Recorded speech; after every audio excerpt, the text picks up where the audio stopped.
तो बच्चों, आज हम देखने जा रहे हैं वर्ग 5वीं का यह पाठ, जो कि है बापू की सीख। तो बच्चों, आपको पता ही होगा बापू हम किसे बोलते हैं? महात्मा गांधी जी को। तो चलो पढ़ते हैं। रघुपति राघव राजा राम किनका प्रिय भजन था? समय और पानी को महत्वपूर्ण क्यों माना जाता है? तो बच्चों, वह जो महात्मा गांधी जी है, अपना सारा जीवन समाज सेवा में लगाया करते थे। चाहे कोई गरीब हो या अमीर हो, हिंदू हो या मुस्लिम हो, बच्चा हो या बूढ़ा, वे सभी के प्रति समान भाव रखते थे। उनके जीवन में जुड़े कुछ रोचक स्मरण यह पाठ में हम देखेंगे। तो चलो अब पाठ पढ़ते हैं। समय का महत्व। तो हमें यहाँ समय का महत्व बताया गया है। गांधी जी को भारतवासी और भारतीय भाषा से विशेष लगाव था। जो गांधी जी थे उनको विशेष लगाव था भारतीय पे।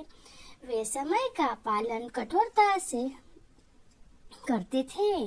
उनका मानना था कि घड़ी में सबसे महत्वपूर्ण सुई सेकंड और मिनट की होती है। यदि हम समय की छोटी इकाई को महत्व नहीं देंगे तो घंटों, महीने और दिनों के महत्व से अनभिज्ञ रहेंगे। अनभिज्ञ का मतलब ये होता है बच्चों, अनजान रहेंगे कि हम अगर घड़ी का महत्व नहीं लेंगे तो हमारा कोई भी काम टाइम पे नहीं होगा। और समय का महत्व करना ही चाहिए हमेशा। गांधी जी हमें यही बोलते हैं। वे एक पल भी व्यर्थ नहीं गवाते थे। वह एक पल भी व्यर्थ नहीं जाता था। उनका एक पल भी। व्यर्थ का मतलब होता है बेकार। उनका कहना था कि समय का सम्मान करोगे तभी सफलता मिलेगी। सत्य और समय दोनों रेल की पटरियों की तरह है, जिन पर मनुष्य जीवन भर चलता है। हमें समय का महत्व समझना चाहिए। तो बच्चों, गांधी जी यह बोलते हैं कि समय से हम काम करना चाहिए, समय का महत्व हमें रखना चाहिए। अगर हम समय पे काम नहीं करेंगे तो हमारा सफलता नहीं मिल सकती हमें। एक बार गांधी जी उत्तर प्रदेश की यात्रा पर अपने पौत्र कांति को भी साथ ले गए। तो बच्चों, पौत्र का मतलब होता है बेटे का बेटा, यानी पोता। पौत्र का मतलब पोता होता है। जो गांधी जी का बेटा था, उनका बेटा। तो उनके साथ वह उत्तर प्रदेश में यात्रा कर रहे थे रेल में। हमेशा की तरह वे इस बार भी रेल के तीसरे दर्जे में बैठे थे, जैसे थर्ड क्लास में बैठे थे। रेलगाड़ी अपनी रफ्तार से चल रही थी, परंतु गांधी जी लेख लिखने में व्यस्त थे।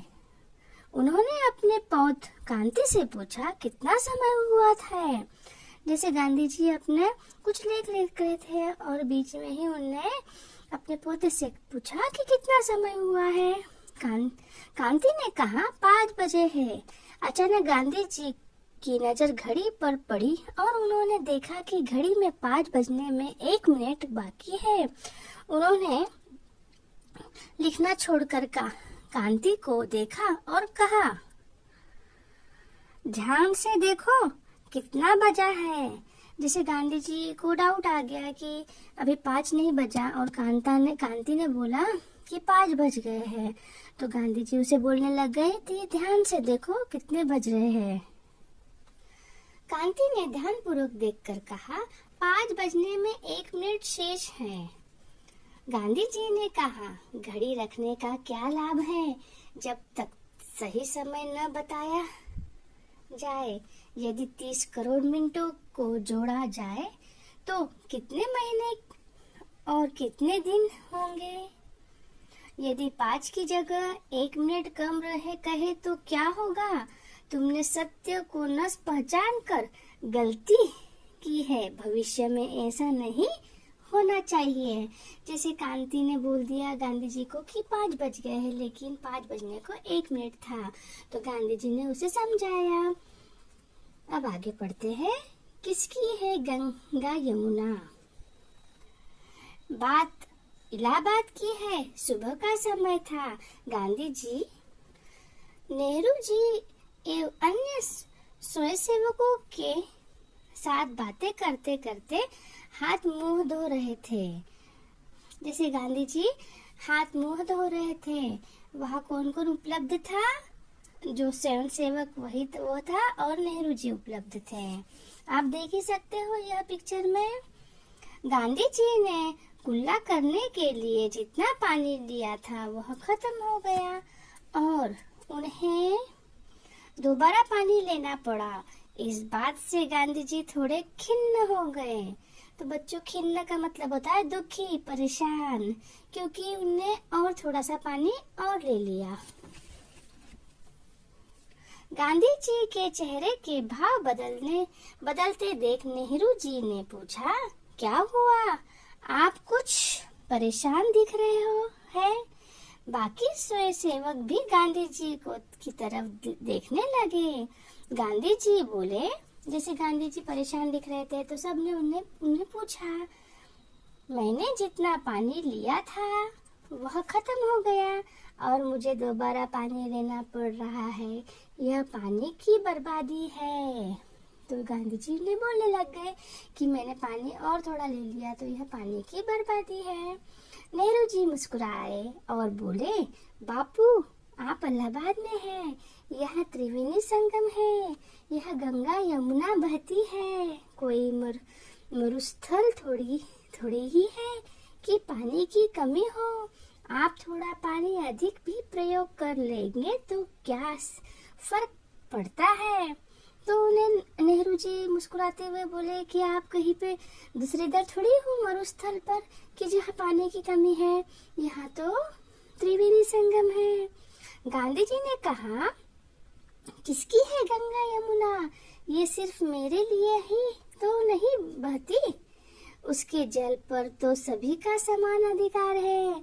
हर किसी को यह बात अच्छी तरह से समझनी चाहिए कि प्रकृति संसाधनों का दुरुपयोग करना ठीक नहीं है। कोई चीज कितनी भी प्रचुरता में मौजूद हो, हमें उसे आवश्यकता अनुसार ही खर्च करना चाहिए। तो गांधी जी बोल रहे हैं कि हमें जितना चाहिए उतना ही लेना चाहिए, बहुत ज्यादा नहीं लेना चाहिए। जितना आवश्यक हो उतना ही लेना चाहिए। यदि हम किसी चीज की अधिक उपलब्धता के कारण उसका दुरुपयोग करते हैं तो हमारी आदत बिगड़ जाती है और हम बाकी मामलों में भी वैसा ही व्यवहार करने लगते हैं। तो गांधी जी एकदम सही बोलते हैं कि जितना हमें चाहिए उतना ही लेना चाहिए बच्चों। हम ज्यादा लेंगे तो बेकार में जाता है, इसलिए जितना चाहिए उतना ही लेना चाहिए। नेहरू जी और बाकी लोग भी उनकी बात समझ चुके थे। अब बच्चों, जो आगे का है वो मैं दूसरे वीडियो में बनाऊंगी। पार्ट 2 कह के वह वीडियो आएगा। तो बच्चों, आपको अगर यहाँ तक समझ आए तो लाइक करिए। Bye bye.